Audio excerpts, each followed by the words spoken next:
今次嘅任務咧好有挑戰性啊！要喺1100尺嘅單位裏邊安置到9個家庭成員，戶主一家3代同堂，另外加多2個工人姐姐。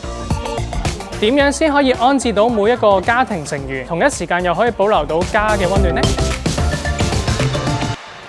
？Hello， 同大家睇睇今日我哋會講嘅一個設計單位啦，可以俾大家睇睇整體嘅單位依家暫時嘅狀況。我哋做到去燈電嗰一 part 嘅，咁現場都做好晒保護，我哋確保 make sure 所有現場嘅東西都唔會有啲咩損傷嘅。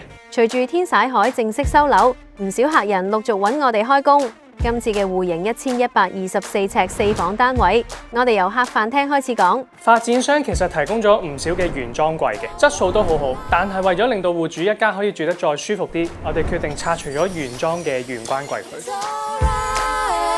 飯廳配搭 bench 嘅設計，唔食飯嗰陣收入台底，一家人行出行入就更加自在。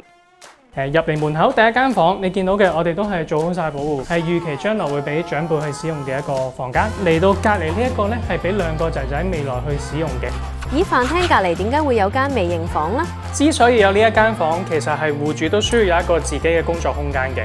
但係主人房已經交咗俾太太去做梳妝台，所以我會喺客廳呢個位置間翻一間房俾戶主使用嘅。拆除原裝嘅儲物櫃，重新設計一組中空櫃連埋書台，而重點在於喺玻璃趟門形成嘅半開放間隔，長虹玻璃兼顧私隱同埋空間感。閂埋門可以專心工作，打開門又可以隨時留意到小朋友嘅動向。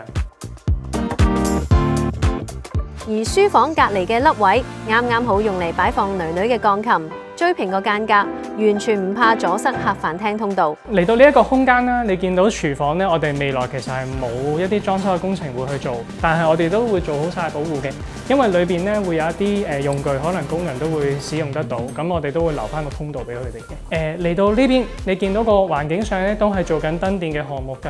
全屋嘅靈魂，我哋用咗浪漫嘅法式花線，簡約嘅線條配以奶白色主調，營造出淡雅嘅感覺。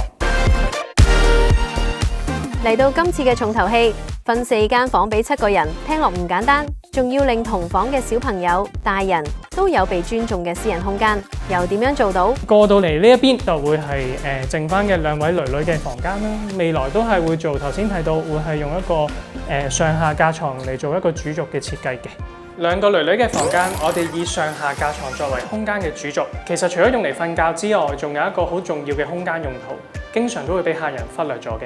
講緊嘅就係 display 空間，喺原跡嘅凹位做咗一個展示櫃，家姐細妹都有充足嘅空間去擺放私人珍藏，加上一張1.6米長嘅書台，做功課就唔使爭台用啦。另外喺2個仔仔嘅房間，我哋都沿用咗同一個概念，喺床尾同埋吊櫃隔離增加咗啲展示空間，平衡翻每一個人嘅需要。